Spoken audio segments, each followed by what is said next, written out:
हे का मी आपल्याला सांगू का, हे आपण कुठं जातो मग आम्ही हे साकडं घातलं, आम्ही ते साकडं घातलं. आम्ही एवढंच सांगितलं की आपल्या महाराष्ट्रातल्या, भारतातल्या तमाम भारतीयांना, तमाम महाराष्ट्रीयांना, सर्व जाती धर्माच्या लोकांना, सगळ्यांना एक समाधान, त्याच्यामध्ये आनंद, समृद्धी ह्या सगळ्या गोष्टी मिळाव्या, हेच आमचं तिथं जाऊन मागणं असतं. साकडं जरी घातलं तरी शेवटी मतदार राजा हा प्रमुख आहे. मतदार राजाच्या मनात जे असतं तेच घडत असतं. त्याच्यामुळे त्यांच्यापर्यंत पोहोचण्याचं काम आम्ही करतोय आणि पुढे जातोय.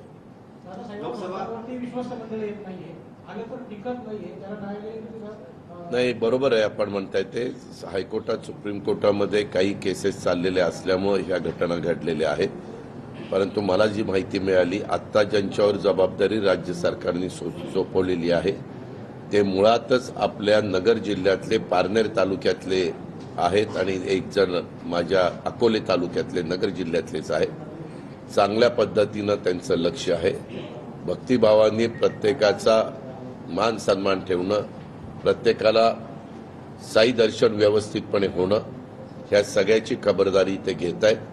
आणि इथं अनेक सहकाऱ्यांनी मला ही गोष्ट सांगितली.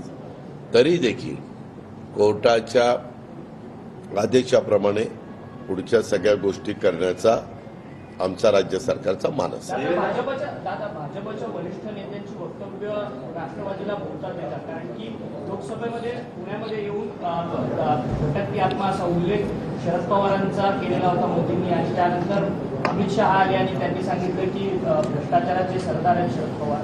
ही वक्तव्य कुठेतरी महायुतीला भोगतील.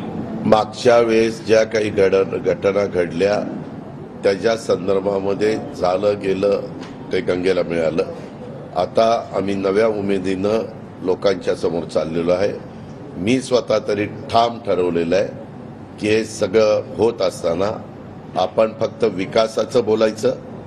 आपण फक्त ज्या अर्थसंकल्प विचारपूर्वक आम्ही मायमाऊली आणि भगिनी वर्गाच्या करता किंवा युवक युवतीच्या करता किंवा शेतकरी वर्गाच्या करता, ह्या समाजातल्या घटकाच्या करता दिलेला आहे, गरिबांच्या करता दिलेला आहे, ह्याची कशी व्यवस्थित अंमलबजावणी होईल ह्याकडं मी जास्त लक्ष देणार आहे. त्या गोष्टीवरच बोलणार आहे.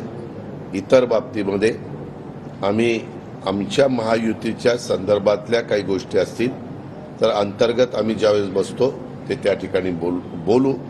त्याच्याबद्दल असं पब्लिकली बोलवायचं काही कारण नाही.